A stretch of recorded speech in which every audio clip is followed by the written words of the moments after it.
Bonjour à tous, aujourd'hui le Deep Octa est cette boîte à lumière qui offre beaucoup de velouté pour du travail studio, de la retouche avec du détourage en utilisant les couches et un focus sur Helen van Humbert, une artiste tout en couleur. C'est parti.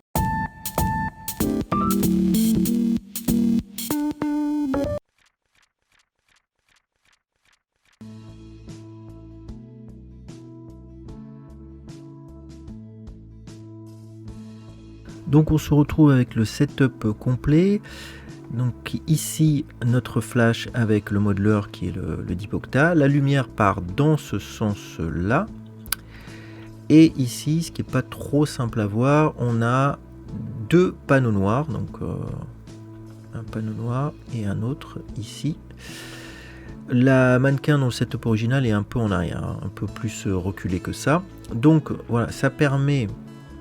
En fait, une fois que la lumière part, donc elle part dans cette direction, si c'était des réflecteurs, des grands panneaux réflecteurs blancs, en fait, il y aurait beaucoup de retour de lumière vers la mannequin. Et là, le fait que ça soit du noir, en fait, cette lumière va être absorbée.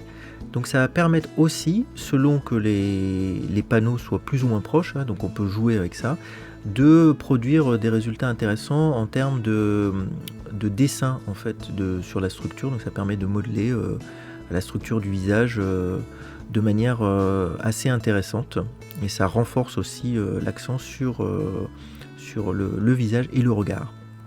Alors pourquoi aussi le regard? Parce que c'est très éclairé. On a un modeler là qui est placé à l'horizontale. Moi je me situe entre le flash et la mannequin, donc ça va permettre dans un premier temps d'éviter qu'elle soit éblouie à chaque tir de flash, et ça va aussi donner dans le regard en fait ce résultat, puisqu'on voit la forme là, du Deep Octa bien au centre de la pupille, et cette petite ombre au milieu, en fait c'est moi, puisque je suis entre le flash et la mannequin. J'aime beaucoup ce Deep Octa, je l'ai utilisé dans différents contextes. Ici voilà une utilisation différente de ce Deep Octa. Et comme vous l'avez vu, il y a plusieurs offres, plusieurs sociétés qui produisent ce type de matériel, donc n'hésitez pas à tester ce type de modeler qui rend des résultats, c'est à la fois doux mais avec également du contraste.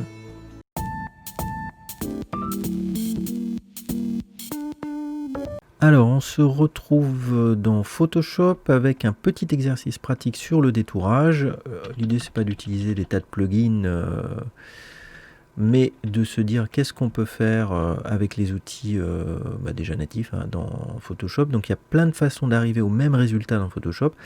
Là on va passer par les couches. Alors on a des couches rouges, vertes et bleues. Pourquoi c'est en blanc et noir? C'est une interprétation. On peut demander à Photoshop de nous afficher les couches par couleur. Donc ça va être dans les préférences de l'interface. Et on peut lui demander Show Channels in Color. C'est de montrer les couches en couleur. Donc ce que je ne fais pas.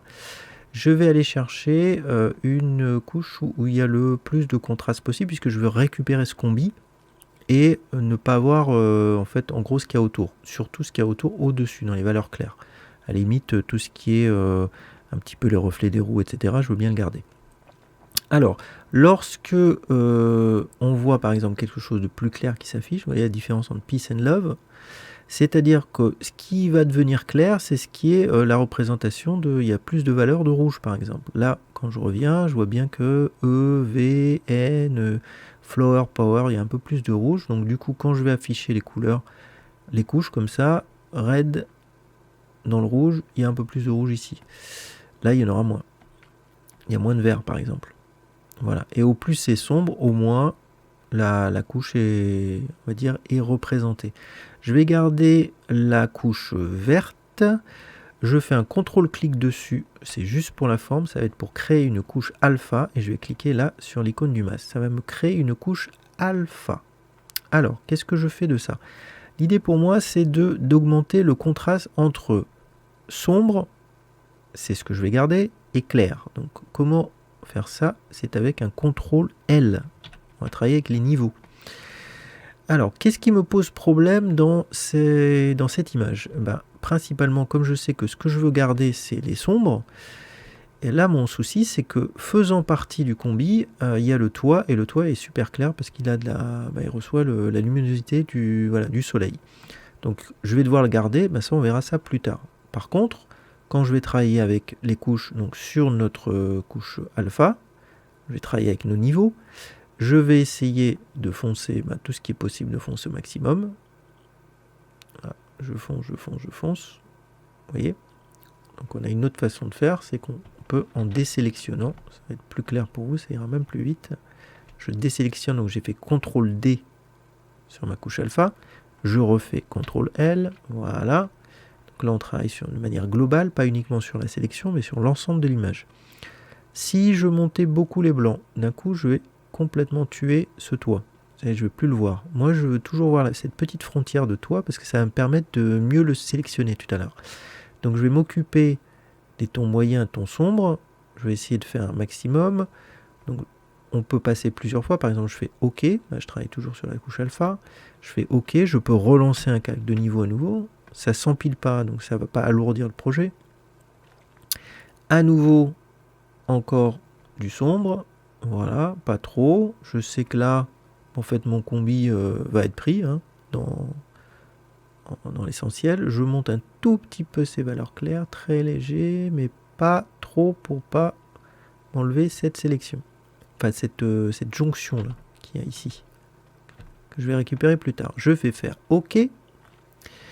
Et là, je vais me retrouver avec une photo il y a déjà un peu de contraste. Donc je sais que pratiquement tout le véhicule est déjà sélectionné. Je vais cliquer, faire un contrôle-clic dessus. Ça va aller prendre des valeurs blanches en premier. Bon, c'est fait comme ça. Ça va prendre plutôt les valeurs claires. Peu importe. Et je vais rentrer en mode de masque. Donc je vais cliquer sur la lettre Q du clavier. Boum. Là, ce qui va être intéressant pour moi, ça va être de retravailler un petit peu ce masque, principalement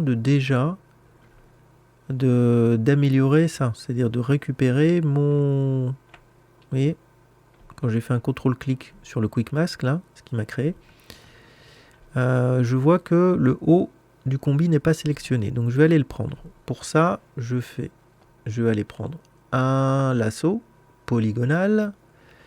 Je veux que moins de valeurs claires soient sélectionnées, puisque je veux garder ce petit trait de blanc, là, qui est le haut de mon toit. Donc je clique sur Alt, ça va faire un petit moins, et je vais faire une fois.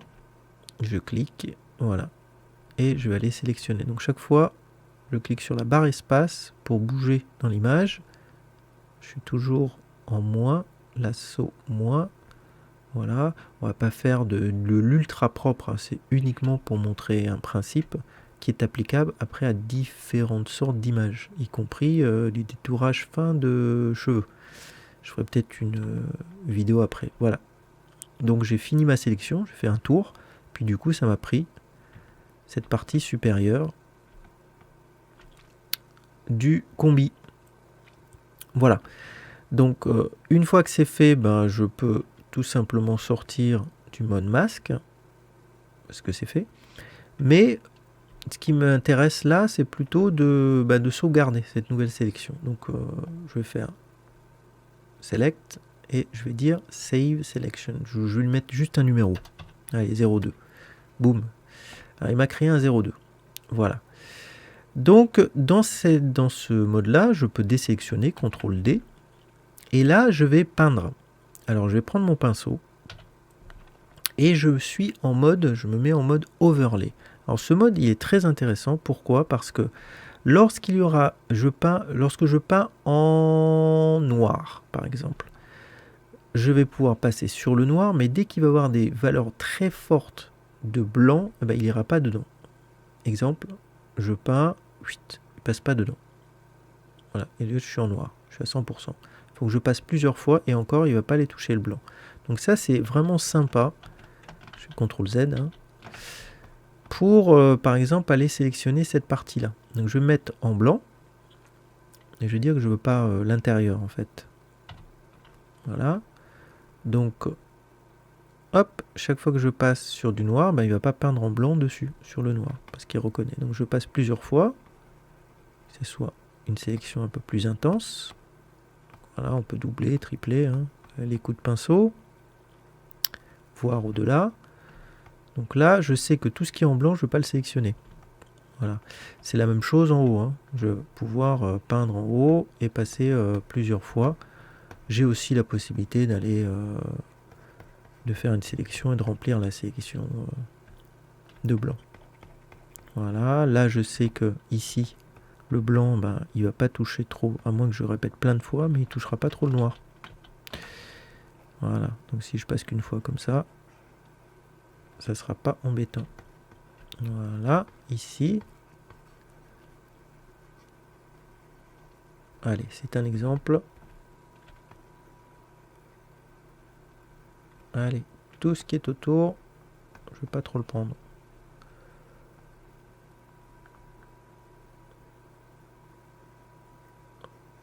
Voilà, et une fois que c'est fait, je sais que je vais garder ce qui est en bas.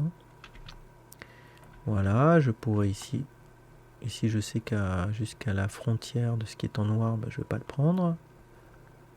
Voilà, je passe doucement. Je peux toujours agir sur les opacités pour faire un travail encore plus propre. Mais pour l'instant, ça me satisfait. Vous voyez, j'ai juste une petite ligne encore que je pourrais enlever pour être encore plus dans la précision. Hop. Et maintenant, je vais faire un contrôle-clic sur mon calque. Je reviens en RGB. Je vais revenir ici dans cette partie-là. Donc dans les calques. Et je vais cliquer sur mon icône de masque. Et il va me créer un masque. Boum. Alors du coup, par défaut, je vous ai dit, il prend les valeurs claires. Donc on va inverser ce masque. Et on va faire un contrôle I. Boum. Et voilà.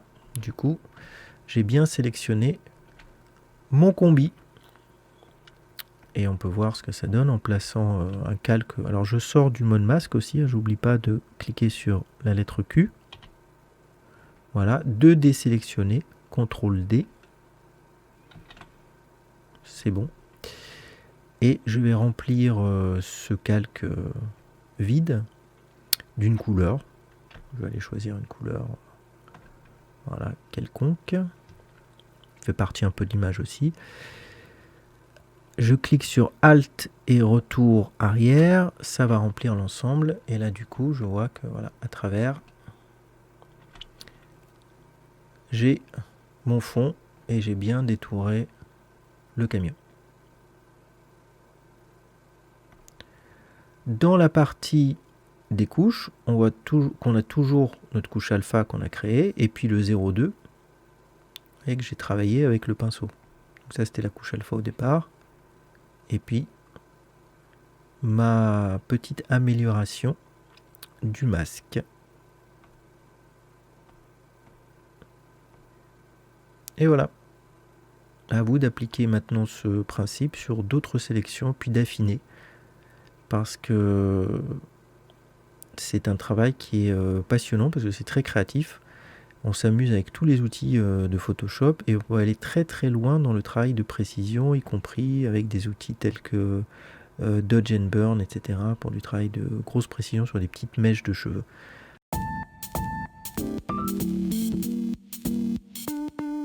Et nous retrouvons ici la photographe Hélène Van Hoover à travers son travail, qui est une photographe née dans les années 50 en Allemagne, orpheline, assistante pendant près de 3 ans d'un magicien de cirque, qui a été également pendant plus de 10 ans mannequin professionnel avant de passer de l'autre côté de l'objectif, qui se reconnaît par son sens de la mise en scène, l'utilisation de forts contrastes, que ce soit en noir et blanc ou en couleur. Ce que je retiens d'elle, c'est évidemment un sens de la mise en scène et aussi ce mot qui vient, c'est oser. Oser s'affirmer, oser montrer son originalité, oser les contrastes, les couleurs, braver les interdits. Il y a vraiment dans son travail quelque chose qui célèbre la vie et qui est magnifique à voir. Je vous laisse la découvrir ou la redécouvrir. Nous voici à la fin de cet épisode. Je vous remercie de l'avoir suivi. N'hésitez pas à me faire vos commentaires, vos observations, vos retours, vos propositions de sujets, que ce soit en retouche, en photographie ou de découverte de photographes. Je suis toujours ouvert, évidemment, j'accueille avec envie et avec attention toute remarque qui pourrait me permettre de m'améliorer. Vous pouvez me suivre, liker, partager cette chaîne et me retrouver sur Instagram sur le compte laurent.art. N'oubliez pas de diffuser vos talents.